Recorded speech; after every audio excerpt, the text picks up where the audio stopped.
Marilyn Morales gets to kick us off, and let's see what happens.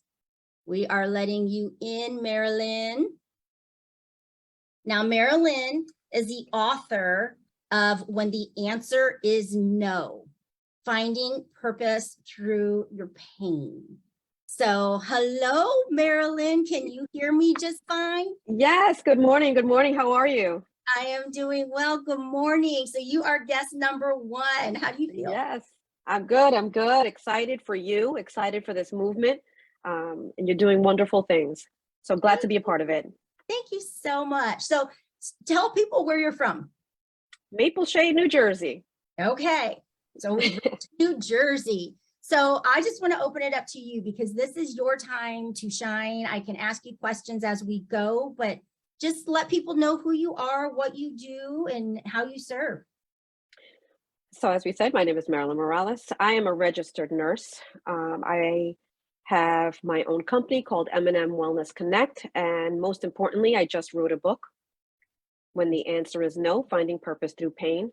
And that book takes you into the journey of my experience as a public health nurse in New York City when 9/11 occurred. So I worked in a school right next to the Trade Center, was right there in the middle of everything, experienced and saw a lot of things that I cannot unsee. And because of that experience, suffered from PTSD for many years after that. And anybody that's gone through a trauma or something like that knows that, you know, healing is continuous. Healing just doesn't happen. I didn't wake up the next day and say, okay, that event is now behind me and I can move on with my life. No, it was quite the opposite. Looking at the Trade Center, seeing the fire, seeing the people who were so desperate, and decided that day that they could not, you know, continue to live, was the most impactful thing to me that I saw. So I needed to find ways for myself to heal from that. The trauma that took place from that, the nightmares, the constant reels. So I was trying to find ways to heal from that. And I didn't want to just, you know, take medication. A lot of times when we go to doctors, they say, take this medication, it's going to help. And that for me, it's just a Band-Aid. We have to really heal what's inside of us emotionally, psychologically. And I needed to find ways to do that. So in the book, I share some of those things that I did. I give you some tools in the toolbox. 7 years after that, I had a daughter who was diagnosed at the age of 7 months old with a very rare leukemia. Wow. Right. So just when I thought that I was turning the corner on one event in my life, I got hit with another, you know, and there were quite a few others that I don't talk about. Those are the two most impactful things because it threw me right back into the PTSD of the same symptoms. All that progress and work that you had made, and even the joy of being pregnant, having the daughter, you know, Yes. it just took you right back. Wow. It took me right back. I was experiencing the same thing because unfortunately, I did lose her a year after her diagnosis. Oh. So we were battling and keeping in the faith. And as I say, you know, you pray and hope for positive outcomes to these negative situations. And when you don't get it, you feel like God and the universe is giving you a no. You know, that's why it's the title of the book, because I'm sure that I'm not the only one out there that feels that way. You know, things get uncovered afterwards. You know, there's a lot of things that go through your mind and heart. Once that happens, your faith is truly tested. Yes. With that. But again, found, you know, that God was present during all of that, that there is a purpose for that pain, that the woman that I am today could not have existed had it not been for those situations and circumstances. And the fact that I found my way out of that, I now want to reach my hand back, and anybody who is behind me, who is struggling and going through those same challenges, can find hope. I'm still here today. I'm still working as a nurse. That's amazing. So at what point, like you experienced that trauma from 9/11, right? How long did it take you before you started thinking like, okay, I really need to do something different here? Like, I really need to, did you know right away that it was something you were going to use? No. get back at some point? Or was it just you needed to survive and feel joy again? Like, Yeah, 100% it was survival. I was in survival mode. survival. You don't realize it until, I think, sometimes when you're suffering from this, because I'm not the only one that experienced that. There was a lot of people on the street that day, right? A lot of people that lost family members and loved ones that day. So I'm not the only one, right? We're all suffering through this. Very similar to COVID right now. I think on a global level, we've all suffered through COVID, the stress of that, and losses that we've all experienced because of it. And we think that just because we're all in the same thing, that this is just, we have to accept it, that this is now life. But no, it doesn't have to be that way. We can find joy again. We can find purpose again. This is not the all and be all. And, acknowledging where I'm at and what happened to me and saying, I'm sick. And even though it's not a physical wound that you can see when you look at me, the wounds are so much deeper. They're emotional, they're psychological. Yes. Illness, I believe, and we all know this, begins in the mind, right? Physical manifestation of illness comes after that because of the continued stress that we put our bodies under. All those hormones that are secreted when we're under stress, then comes the physical illness. But guess what else starts in the mind? Healing. Yes, it When, does. when we reverse that process and we say, okay, I've had enough. I'm sick of being sick. I'm sick of being tired. I'm sick of feeling like, nothing's ever going to get better. And we take a hold of that and say, no, I want better for myself and my family. I was driven by the fact that I had 2 young children and I got to get better for them. I have So to. how old were they when you went through the loss of your daughter? My son was 6 Person. years old. Your son was my 6? son, my 6, and my older daughter was 9. Okay. Yeah, They Isabella were was 7 definitely months. old enough to see mom go through all of this. Yeah, and them themselves, what they were going through. We went through this as a family. My children every day, whether we were in transplant where nobody could see us, right, or we were hospitalized where technically you're not allowed to see anybody, but my children were allowed to come every day after school, as long as they followed protocol, stay in the room with us so that they could visit their sister. Wow. So they have lots of memories of her. And I will share that my oldest daughter now works for Be the Match, which is the company that, the organization that helped us find Isabella's match for her transplant, for her bone marrow transplant. Oh my gosh. Wow. Yeah. Wow. So that event, did a lot with her too, where she found her purpose as well. And today she honors her sister every day in the work that she does. And has such a understanding to the people going through it, Yes. Yeah, which is huge. That brings you a level of compassion and empathy that cannot be pretended. Like you can't pretend that, That's Wow. right.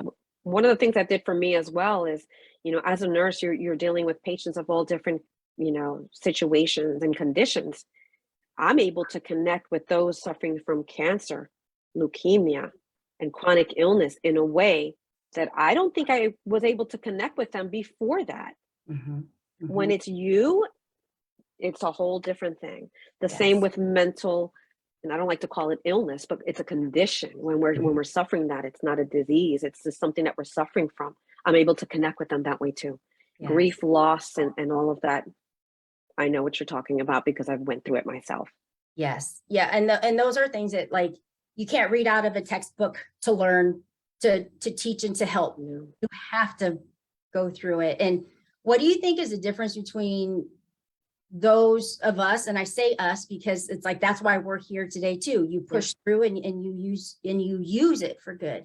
But what do you think is that difference between people that do push through and do something with it, or people that get to the point and now they're stuck, they're in it and they stay there? What do you think is the piece that wakes up to say we've got to do something different with this? And I wish I had a very clear answer for that. Yeah, because I don't, what's the difference between me and someone else? Yeah. I was sick of being sick. I was sick of being tired. So, when somebody else gets stuck, I think Number one, I had a great support system around me.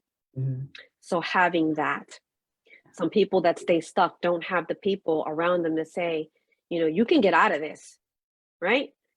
Education and knowledge, having access to the books that I picked up, to saying, I don't want to do this, but I got to find a way. So let me pick up this book and read, So I think a lot of resources is, again, key.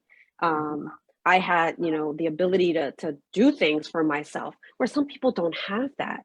Yeah. So for us to reach those people that don't have those resources and provide it for them, Yes. that I think is huge.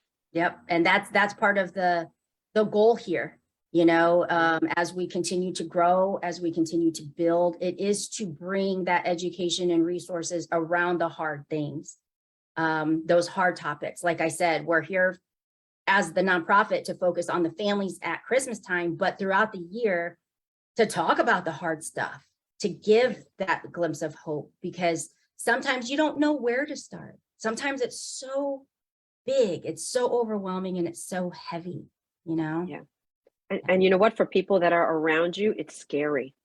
A lot of people don't know what to say when you've lost your child. They don't know when you lost your spouse. They don't know what to say, right? So they stay away because it's scary, because they're scared. What that happened to me. Yeah. So we have to have those hard conversations and make it not to make it normal, but to make it more normal. Yeah. At least not something to like run and hide from. I realized too, and after losing my husband, and this happens anytime we know somebody that passes away or anything, and we start saying those things like life is short, life is too short, do it now, or just those things that, yes, of course they mean something, but what people don't realize is when you're the one in it, within a week, probably not even a full week, everyone is back onto their lives. Right. They're there. Sorry for your loss. Life is too short. He was such a good man. All these things, but then life goes on, and everybody just goes back to wherever normal. They are, and you do find yourself. You're in it. You're still in it, but yet it's not really like on anybody else's mind anymore, and that I think is a place that allows you to feel very alone as well, because you feel like the broken record when you have to keep talking about it because you have to heal through it. But people are like, well, that was already a couple months ago. Like, it depends on how close you are to somebody, but I know I ran into that myself, and it was like, I just stayed introverted then. It was like, I just got to deal with this on my own. So, yeah. I say things like that, it's cruel that the world goes on, because the world is different for you and I who have experienced a loss. The next day is not the same as the day before. We're different people after something like that happens. So the person that you're talking to is not the same person I was yesterday before this happened to me, right? Yeah. And I could write a book on things that you shouldn't say to people that have experienced a loss. God doesn't give you more than you can bear. Well, he just did. Yes. Yeah, he just did. Yeah. And I feel that 100%. Anytime I hear that, God doesn't give you more than you can handle. God doesn't give you more. And I'm like, he does every day, because he needs us to lean on him. Like he gives us more every day than we can handle. We can't do it on our own, Yeah. And that's the biggest message. We can't do it alone. So don't leave us alone. Even if it's just sitting in silence, even if it's just saying, hey, I'm here if you need anything. I mean, we may not want anything. We may not want to talk, because a lot of times we don't want to talk, right? Yeah. But just knowing that you reached out and you said you're thinking of me, that makes a difference. That may make me get through my day when I'm at my lowest point. And those are the things that, I wish we need to share with people, that when you're in that period, don't say those things, because it means something else to us that have gone through it. And I think, again, education. People don't know what they don't know. They think it's the right thing to say, and they mean well by it. Nobody means to harm us when they say those things. Yes. One of mine, oh my gosh, was, Elena, you're still so young. You'll find someone. Oh my God. Whoa. That, like, what? That one blew my mind. I mean, that was within months. And I thought, what, like, where's that coming from? That was not the thing to say. Imagine to tell me as a young mother, you can still have another child. Like, what? What? Like, another child is not going to replace the child that I lost. Yes. Yes. No, no. Yeah, it's just people think that they are and they don't. And I think that's why we need to educate them. We know you don't mean any harm. You know, so if you said those things, know that Elena and I are saying we know that you didn't mean anything by it. Right. You know, but Yeah. it's, you know, we just want, let's do better. Let's do better as a community. Let's do better Yeah. as a So community. your book, when the answer is no, so tell us a little bit about that. If you said you put some things in there, like anybody that is looking for some hope or some help, what is in there that might serve them? So let me give you a quick example. As I was writing, I start my book off telling the story of 9/11, how I started my day and how it changed dramatically and how I felt. So this is the first time that I'm actually writing things down. I never even journaled before. So as I'm writing it real time, I am now having a flashback. I am now, oh my God, triggered because of my first chapter, you know? And I'm like, how am I supposed to get through the rest of this book? I can't even get through chapter 1. So in real time, I'm writing, you know, I'm experiencing this right now. And I had to put it down for a minute. And when I came back to it, I was like, you know what I did? Acknowledge, recognize. One of the tools for the toolbox, which is how my book goes, is find your support system and use it.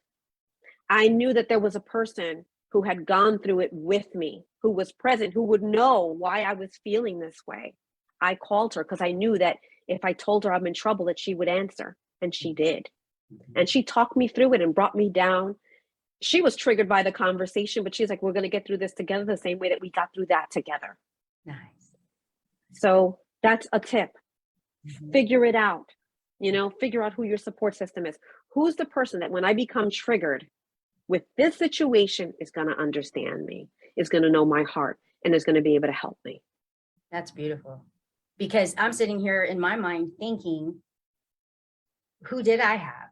You know, like that would have been a great tip for me at that time, but I didn't know anyone close to me, 44 years old, you know, that had lost a husband like that. So, or even had just, the only people I knew at that time that had lost a spouse were my aunts that were like in their 70s, you know, so that piece is huge for people to hear that, like that support of somebody that knows and understands. Reach out to them. Reach out to them, because believe me, they understand your need to reach out because they know, right? So you have to identify those things. So somebody, when I'm triggered with my daughter, right? I have someone who lost their child that came to me during that process, who understands that when she was diagnosed in October. What comes out in the stores around that time? You're doing it right now, Christmas, right? So the Christmas things come out before Halloween is even over, right? But it's a huge trigger for me, because back then when she was diagnosed, every time I would go into a store to buy something for her, I would say, is my daughter even going to make it to the holiday? Because Christmas was huge for me too. You know, so is she even going to make it there? Those were the thoughts I was having in the middle of a store, and I couldn't even purchase anything. I'd have to leave. Yeah. Right. And I remember telling her that story one day, like, oh my God, you know, she was on the phone and I said, I gotta leave. And then I told her the reason why, and I was bawling, you know, this is why. And she was like, whenever that happens to you, call me. Yeah. Because I know how that feels. And you bring up a good point. When I know that we've all seen the thing that says, just be kind. You never know what someone is going through. You know, how we've all like, and when you said that about the store, I remember Christmas has always been my favorite time. In fact, me and my husband got married in December 17th, which was the week before Christmas, because I wanted a winter wonderland, you know, just, it's my favorite time. So it was almost a year, like the year anniversary of him passing away. So almost a year's gone by. I'm in Hobby Lobby, like my favorite Christmas store. And it's a Saturday night because I just needed to find something to do. And I saw couples at Hobby Lobby just looking around, but couples together. And I had my cart and I just bawled. Like I just started bawling. And it was like, where is this coming from? And I too, I just left. I had to feel it. I had to go through it, but you just never know when something is going to, I call turn the tear faucets on. And so that's why it is so important to just be kind. Like that's happened to me in a grocery store in the bread aisle too, like just random. So Me too. You too? Yeah. Me too. Anywhere you see a child that would have been my daughter's age, that's going to bring up stuff, so you just don't know when that trigger is going to be. It could be as simple as the hospital we were in was Children's Hospital of Philadelphia. So all of a sudden there's a commercial on for Children's Hospital of Philadelphia, or I see an article, or I see the name somewhere. One day I could be fine, but the next day I may not be. Yeah. So you don't know when it's going to happen, and you need to have something in your toolbox for when that happens. And I call that being at a level 10, right? I'm at level 10. I need to bring myself down to at least at the level 5. I can't promise you level 1, but I can tell you, if you do these things and if you do the work, this is not easy. Nothing is easy. But if you do the work and you get to identify the things that work for you, because what works for me may not work for you, right? But if you do the work and figure it out, then it's going to make that episode a little bit easier to bear. Yes. And every time you get through it, you'll get through it again, right? It's like getting on stage, like I just did. Yeah, I know. Congratulations. Thank you. So Thank you. You are getting into the speaking world. Touch base on that a little bit. Are you going to try to talk on the topics in your book, or are you talking on other topics? Like, what does that look like for you? So the reason I'm getting into speaking is because I wrote the book and because I want to share the mission behind the book. Not only the fact that we can heal from grief, trauma, and stress, and there are ways that we can do that are easy, because it has to be easy. If it's hard, nobody's going to do it, right? Easy and something you can take away today to take yourself down to that level 5. But one of the things that I found through my daughter's journey, which is the second half of the book, is that second episode of my life, is that there is not enough of a presence of Hispanic, Black, and mixed ethnicity individuals on the national registry. Right. As soon as we found out that my daughter's leukemia could only be treated with a bone marrow transplant, it's the only thing that would have worked. My 2 children were tested. They were not matches for her. My husband and I, we were all only a half match for her. Wow. So now we have to go out to this national registry to find a person who's going to donate their marrow to save her life. And I was told that as a Latina, it was going to be hard. Wow. That there is a low percentage of Hispanics in that registry, and your best chance is someone that shares your ethnic background, right? Okay. So it was going to be hard. And I'm like, it shouldn't be this hard. Yeah. And why is it that our people are not represented in that registry? Yeah. If you're white, 79%, you have a 79% chance of finding somebody. If you're Hispanic, that drops to 48%. Wow. If you're Black, 29%. That's horrible. Yes. See, that's a new awareness for me. Like, yeah, definitely. So my point in getting up on a stage and speaking is to bring that education awareness to our people, to people that are of mixed ethnicity. One of the things is Isabella's donor is a Caucasian man, right? And so I asked him the question, how is it that you matched a little Puerto Rican girl from New Jersey, right? Yeah. And he shared with me that his paternal grandmother was from Mexico. Wow. Okay. So he had one individual in his family that gave him that diversity to be able to match. And my family's from Puerto Rico. He's from Mexico.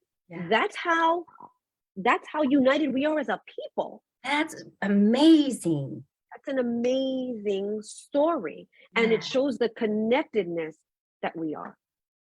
That's amazing. You just brought like eyeballs open to anybody watching and listening right now, because number one, just that's a concept or something I don't really ever think about, but to hear that string, that's yes. Right. That DNA string that just weaves between all of us, that when we have such a mixed heritage, you could save so many people. And why are we not saving our people? Why is it that it's so like that? And it's all because of education. Like I said, resources, education. Our people need the resources. They need the education. They need somebody like me that they can trust. Yes. Because yes, you can trust me. I'm Latina. I'm a nurse. And I'm a mom who went through it. I'm not Yeah. just talking, I lived it. Yeah. And I don't want anybody to be in the position that I was in, feeling helpless. Like, Mhm. how am I going to save my child Amazing. when I couldn't?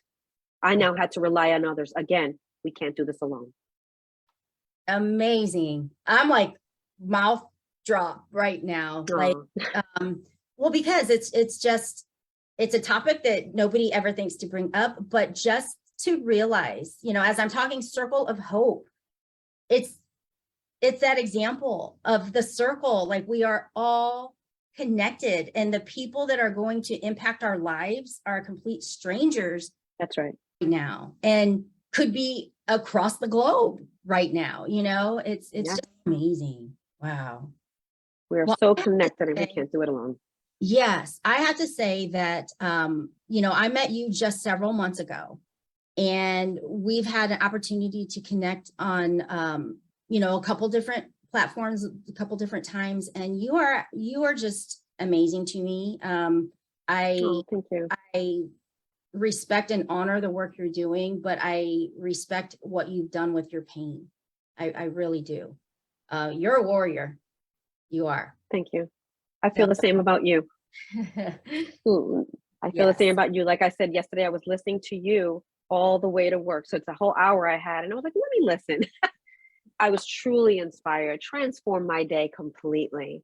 Thank you. Sometimes that's all it takes, is for somebody to hear our voices, and that can transform your perspective. I say, I figured out life. I have figured it out. It is all about perspective and choice, right? And all you got to do is look at that same situation with a different perspective, and that's going to change the choices that you make moving forward. We cannot look back. We can't change what's behind us, but we can certainly make a change for our future. Absolutely. And I do hold on to the belief, and I did even when my husband was in the hospital, that everything that is happening for my greater good, period. Whether it feels good or not, because it's my choice to turn it into that and to see only that out of it. And so you nailed it. Perspective and choice. Yeah, I figured out life. Well, there we go. We're done. Mic drop. Well, great. If anybody were to want to get a hold of your book or reach you, like I said, I know we're going to be putting links and all the things everywhere, but if somebody wanted to know that, like, is it out yet? When is it coming out? How would they do that? Yeah, so my book is in pre-sale right now. So right now is your opportunity to get, number one, at a cheaper rate than Amazon's going to charge you. Number two, an autographed copy directly from me. It comes out January 7th of 2023. Nice. You can go right to my website, and it's izzyslegacy.com. My daughter's name was Isabella. We called her Izzy. So it's her legacy that I'm moving forward. It's our legacy shared together.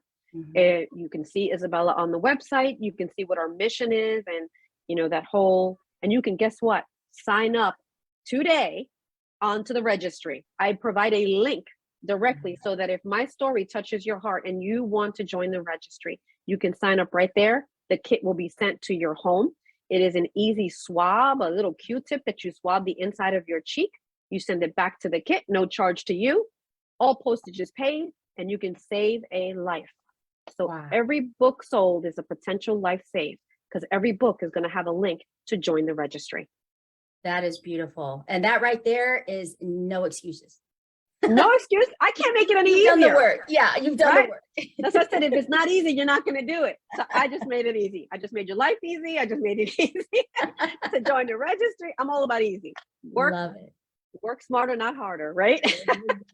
There you go. Well, thank you so much for sharing your time, your heart, and your story with us this morning, and kicking off our 24-hour live stream. This is amazing. Thank you. Thank you for having me. And I'm going to continue to watch for everybody else. All right. You enjoy your day, and we will talk soon. Thank you. You too. Bye-bye. Bye.